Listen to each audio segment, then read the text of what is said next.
آپ حضرات جانتے ہیں کہ یہ ربیع الثانی کا مہینہ ہے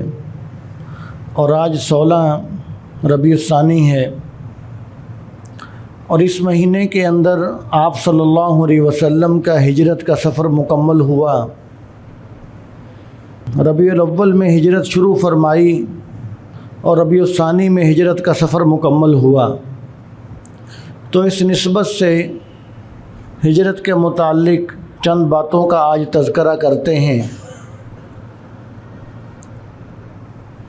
آپ صلی اللہ علیہ وسلم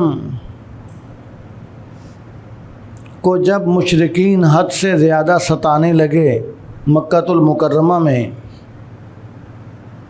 تو اللہ تبارک و تعالیٰ نے چاہا کہ نبی کریم صلی اللہ علیہ وسلم عارضی طور پر یہ وطن چھوڑ کر ہجرت کر جائیں، اس لیے کہ پھر دوبارہ فتح مکہ ہوگا تو آپ صلی اللہ علیہ وسلم فاتح بن کر مکہ المکرمہ میں آئیں گے۔ اگرچہ بعد میں رہیں گے تو مدینہ منورہ میں، لیکن مکہ المکرمہ بھی حضور صلی اللہ علیہ وسلم کے ہی اختیارات اور کنٹرول میں ہوگا۔ تو اللہ تبارک و تعالیٰ نے بھی یہ چاہا کہ آپ ہجرت فرمائیں، تو اللہ تعالیٰ نے آپ صلی اللہ علیہ وسلم کو مختلف مقامات خواب کے اندر دکھلائے اعزازاً کہ نبی کریم صلی اللہ علیہ وسلم آپ جون سا علاقہ چاہیں ہجرت کے لیے پسند فرما لیں۔ تو آپ صلی اللہ علیہ وسلم نے مدینہ منورہ کا انتخاب کیا۔ تو مدینہ منورہ کی طرف ہجرت کرنی تھی، تو اس سے پہلے آپ صلی اللہ علیہ وسلم نے صحابہ کرام سے کہا کہ تم آہستہ آہستہ ہجرت شروع کرو۔ یعنی ہجرت کا مطلب یہ ہے کہ یہ علاقہ چھوڑ کر، مکہ مکرمہ چھوڑ کر، اپنے کاروبار، اپنے جائیداد، ہر چیز یہاں پر چھوڑ کر مدینہ منورہ چلے جاؤ۔ تو یہ نام لینا آسان ہے، یہ بہت بڑی قربانی ہے کہ جو ہجرت کرنے والے صحابہ کرام نے دی،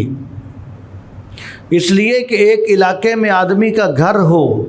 آدمی کا کاروبار ہو، آدمی کے تعلقات ہوں، آدمی کی رشتہ داریاں ہوں، اور سب کچھ ہو، اور ایک دم سب کچھ چھوڑ کر تنے تنہا چھپ کر، تاکہ کسی کو پتہ بھی نہ چلے کہ میں ہجرت کر کے جا رہا ہوں، تو چھپ کر وہ علاقہ چھوڑ کر اچانک چلے جانا، تو یہ بہت بڑا مشکل مرحلہ ہوتا ہے۔ اور جہاں پر جانا ہے وہاں پر گھر کوئی نہیں ہے رہنے کے لیے، کہاں رہنا ہے یہ ادھر جا کر دیکھا جائے گا، اور وہاں کھانا پینا کہاں سے ہے، اور وہاں کاروبار کیا ہوگا، وہاں پر رشتہ داریاں کیسے ہوں گی، کچھ پتہ نہیں ہے۔ بس صرف دین کی خاطر یہ علاقہ چھوڑ کر جانا ہے مدینہ منورہ کی طرف، اس کو ہجرت کہا جاتا ہے۔ آج اگر ہمیں کوئی کہے تو یہ ہمیں پھر اندازہ ہوگا کہ ہم اپنے بارے میں سوچیں کہ یہ کتنا بڑا مشکل مرحلہ ہے۔ اور صحابہ کرام نے دین کی خاطر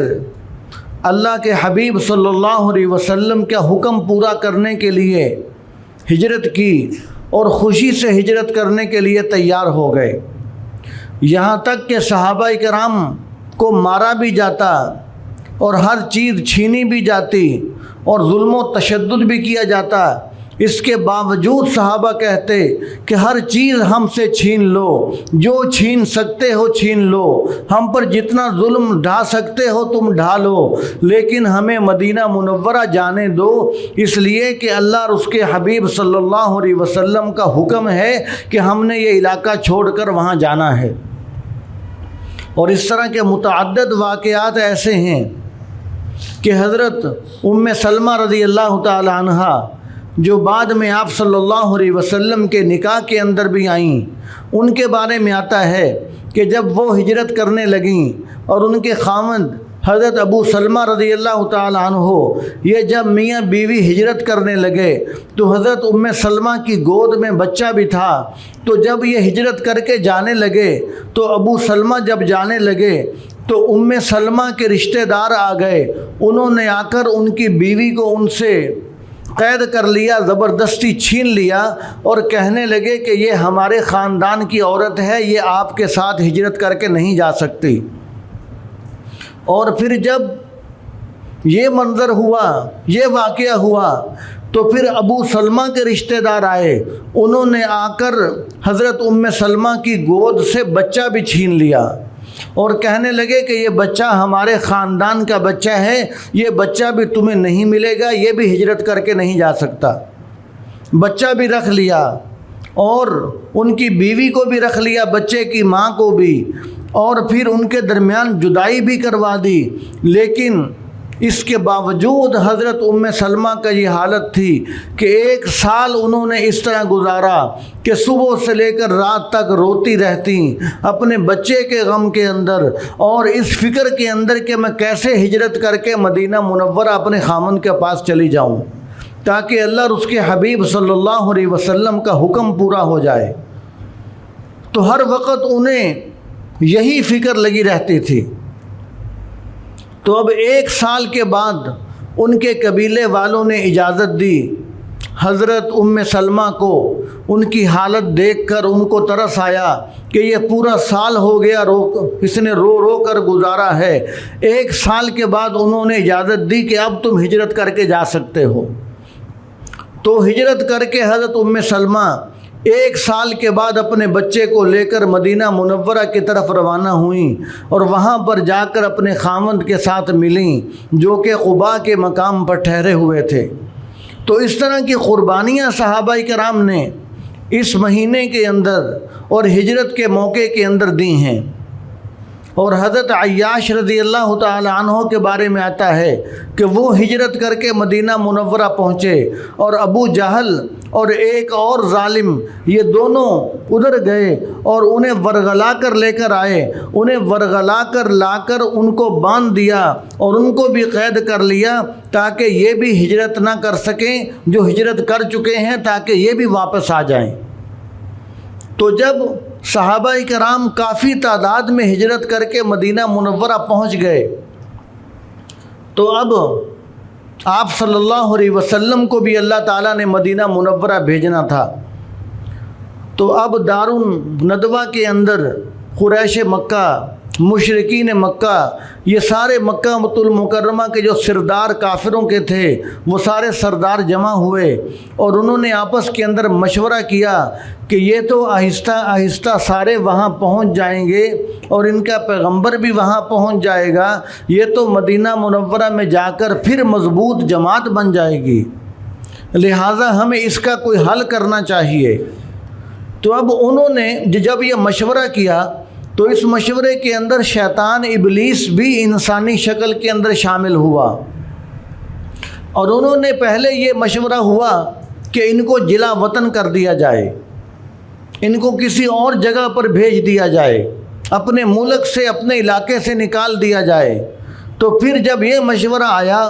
تو شیطان ابلیس جو انسانی شکل میں موجود تھا وہ بھی اور دوسرے بھی وہ کہنے لگے کہ یہ تمہارا مشورہ اچھا نہیں ہے۔ وہ کہنے لگے کہ اس کی زبان بہت میٹھی ہے، اس کی زبان میں بڑی شیرینی ہے، یہ تو جب بولتا ہے تو یہ جادو جگاتا ہے، تو لہٰذا یہ جہاں بھی جائے گا اس نے وہاں پر اپنی جماعت تیار کر لینی ہے، لہٰذا یہ مشورہ تمہارا ٹھیک نہیں ہے۔ اور پھر دوبارہ یہ مشورہ آیا کہ پھر اس طرح کیا جائے کہ ان کو کسی جگہ پر قید کر دیا جائے، بس ہمیشہ ہمیشہ کے لیے قید رہیں۔ تو لوگوں نے کہا کہ تمہارا یہ مشورہ بھی ٹھیک نہیں ہے، اس لیے کہ اس کے جو ماننے والے ہیں وہ تو اس پر جان دینے کے لیے تیار رہتے ہیں، یہ جہاں بھی جائے گا اس کے ماننے والے اپنی جانوں کی پرواہ کیے بغیر آئیں گے اور اپنی جانیں کٹوا کر اس کو چھڑا کر لے جائیں گے، لہذا تمہارا یہ مشورہ بھی ٹھیک نہیں ہے۔ تو پھر ہوا کیا؟ تو پھر انہوں نے آخر میں یہ مشورہ کیا کہ ہر قبیلے کا ایک ایک آدمی چن لیا جائے اور سارے مل کر آج ہی رات اس کا کام تمام کر دیا جائے، نعوذ باللہ ان کو قتل کر دیا جائے۔ تو شیطان ابلیس نے بھی کہا کہ ہاں یہ مشورہ آپ کا بالکل درست ہے، تاکہ سارے قبیلے والے اس کے قتل میں شامل ہوں گے تو پھر کسی ایک پر زیادہ بوجھ بھی نہیں آئے گا، سب قبیلے والے اس کے قتل کے اندر شامل ہوں گے۔ تو یہ مشورہ ان کا آپس میں طے پا گیا تو جب یہ مشورہ ان کا طے پا گیا تو ادھر انہوں نے یہ مشورہ کیا، ادھر اللہ تبارک و تعالیٰ نے نبی کریم صلی اللہ علیہ وسلم کے پاس وحی بھیج دی کہ اے پیارے پیغمبر، یہ کفار آپ کو نعوذ باللہ قتل کرنے کا مشورہ کر چکے ہیں، لہذا آج رات آپ نے اپنے گھر میں نہیں گزارنی، آپ ہجرت کر کے مدینہ منورہ تشریف لے جائیں۔ آپ صلی اللہ علیہ وسلم نے پھر کیا کیا؟ سیدھا حضرت ابو بکر صدیق رضی اللہ تعالی عنہ کے پاس گئے، اس لیے کہ اب یہاں پر مسئلہ کیا ہے؟ یہاں پر جان کا مسئلہ ہے،